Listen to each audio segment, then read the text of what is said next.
Greetings, ladies and gentlemen, and welcome to another episode of Help for the Guildless. My name, of course, is Antoine, and I honestly didn't expect to be doing another podcast after the discussion that Brockus and I had.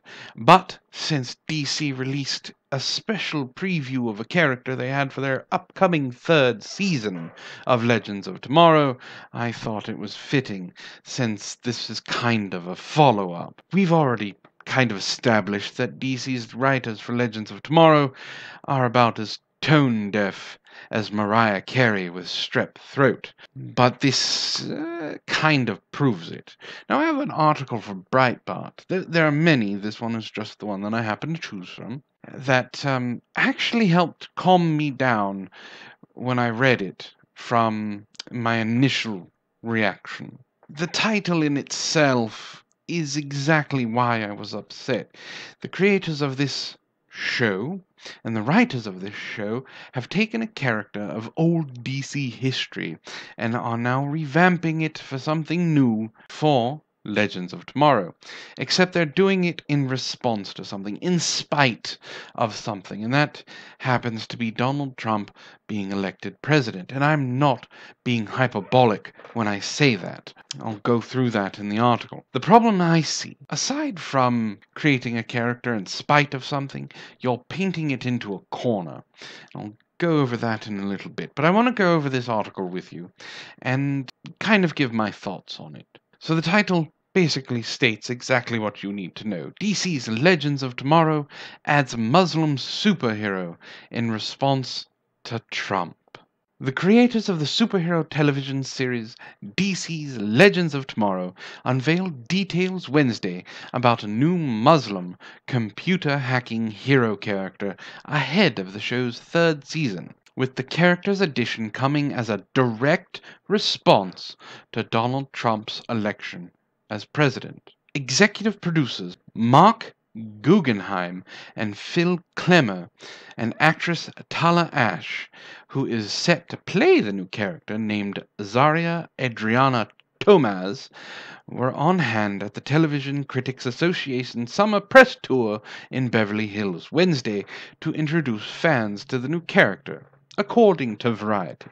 Guggenheim told reporters that the character of Tomaz was added as a direct result of the election, with the writers all gravitating towards creating a Muslim character. But he also reportedly stressed that the Legends of Tomorrow writers never solely define a character by their race or religion, except in this case. You notice all of that. The first thing they said about the new hero was its race, and then being a computer hacker.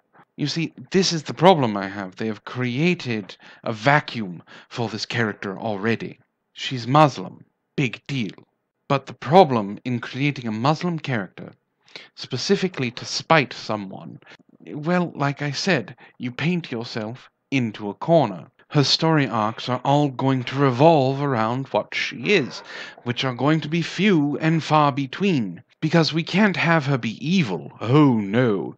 We can't have her show that Muslims are vile or violent or anything like that, because that would go against the progressive narrative. As a matter of fact, you can't have her have any interesting story arcs aside from being, not even a vigilante, but a freedom fighter. We can't have her stab anyone in the back, or be mistreated, or even untrusted. Because if we did that, we are now painting the Muslim character as untrustworthy, vile. Her story arcs are going to be nothing but Mary Sue-induced insanity. She's going to overcome all obstacles almost instantly, and she will not have any trials or tribulations to fight against. And that is because they are basing her character on Muslim first, computer hacker second. No, they don't want to define her character by race or religion, except they did exactly that, by gravitating towards the fact that it's a Muslim character. Not that it's a computer hacking hero, not that she's a freedom fighter, not that she has any special abilities with the computers or anything like that. Muslim first, abilities second. This is the problem we have with identity politics. When you identify yourself as something specifically by race or religion, you end up losing a whole lot more than you gain. But before I get too deep into it, let's continue on.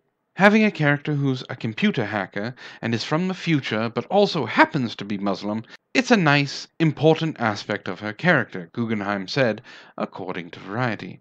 Yes, of course, having her be Muslim is an important aspect of her character. Guggenheim also said that adding the character of Zari allowed them to have another female character on the show, which had been a goal of the creative team before the upcoming season. So you still have two female characters on board, right? I believe so. I mean, you have the White Canary, Sarah Lance, and then you also have Maya Dewey, or Vixen, and then, of course, Gideon, who's the female computer. So there's two. I understand you want to add another, but are you getting rid of Vixen? She's a great character. Anyway, okay, so adding another woman had been a goal of the creative team before the upcoming season.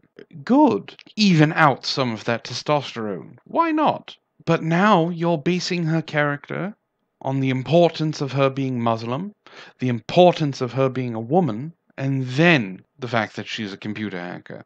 Again, like I said, she's going to be a Mary Sue. She's not going to have any trials or tribulations. And I can almost guarantee, with what they've done with Sarah Lance, they don't understand how to write a character who's just sure of herself, confident. Vixen was doing it for a reason, and she grew to respect and even fall for a couple of the members of the Legends, but she was still a brave and dominant character. I'll go on.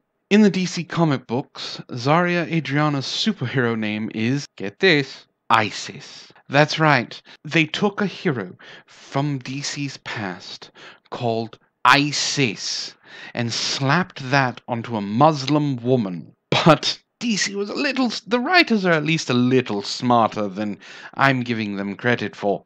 They're not going to give her the title ISIS by putting that on a Muslim woman. It's a bit too much. The problem is everyone who sees this already knows what her character name is. They address this really quickly, but according to the Wrap, the producers decided not to use the character's hero name due to its obvious current connection to the terrorist group. Before they even got the idea of what this character is going to be, they knew they wanted a Muslim, and then they went and just kind of grabbed a DC hero from the past and went, we're gonna make that her. Oh, wait, we can't actually call her by the name that she's used to, because that would be bad. We just didn't want the baggage, Guggenheim said, especially given that we are doing a Muslim superhero. It was just like opening a can of worms. Again, you went Muslim first, then everything else. What you should have done is quite simply write the hero first, and then cast accordingly. You wanted it to be female. Well, that's fine. In Hollywood, you get to discriminate like that. We're going to cast a new female hero. No men need apply. Perfect. Now, is Tala the best woman for the job, or the only Muslim woman that showed up? Yes. Opening a can of worms. Zarya reportedly meets the rest of the Legends team in the year 2042, where she's using her hacking skills for activism against the repression of a police state. That's the part about Donald Trump. They believe he's creating a police state. The writers of this show have no idea what the fuck a police state is. But she's an activist. She's a freedom fighter. DC's Legends of Tomorrow is not becoming the next Justice League. Oh no. DC's Legends of Tomorrow is becoming the Social Justice League. It's not enough to have a lesbian captain who is written very poorly, a strong woman of color in Vixen, a black superhero in Jax. It's not enough. They now have to have the Muslim superhero.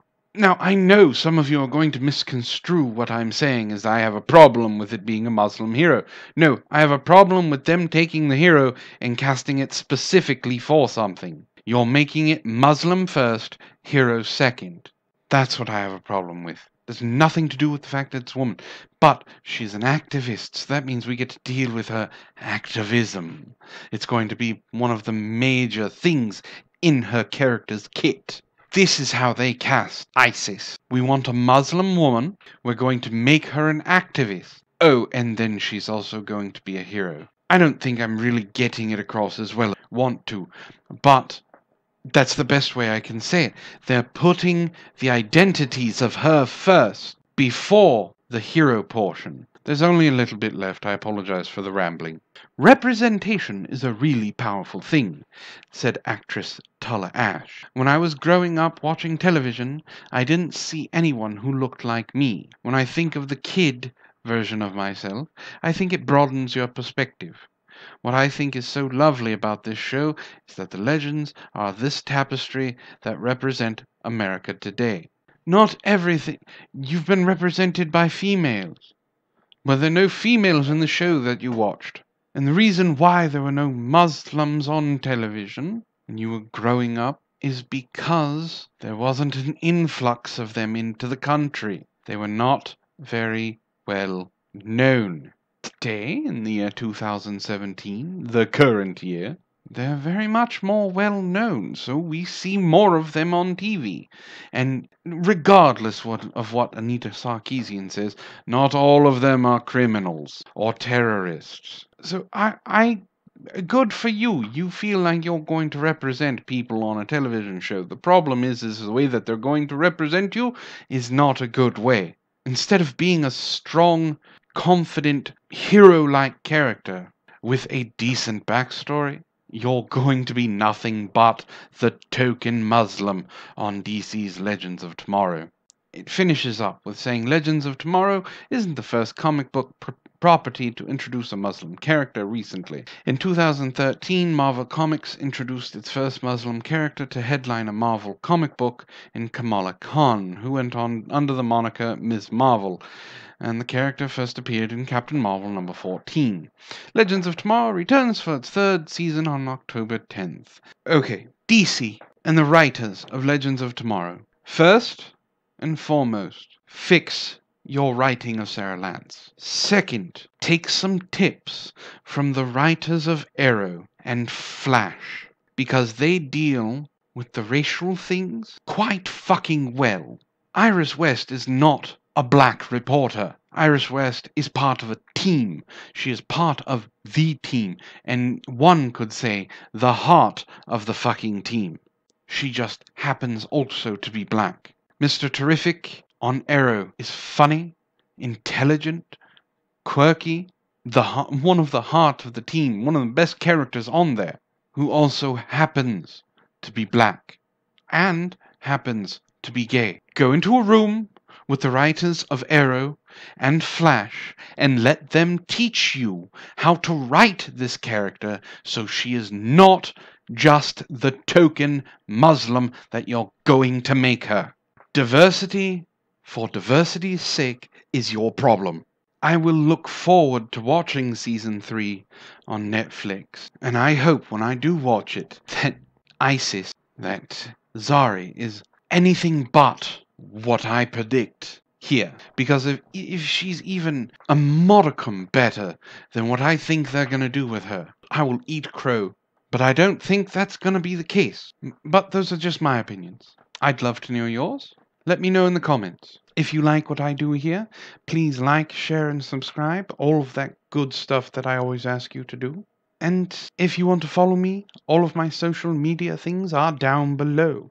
I'll link to the article I found on Breitbart, and you can make your own judgment on October 10th when Zari makes her appearance. But thank you for listening, ladies and gentlemen. This has been Help for the Guildless. My name, of course, is Antoine, and I hope you all have a wonderful evening.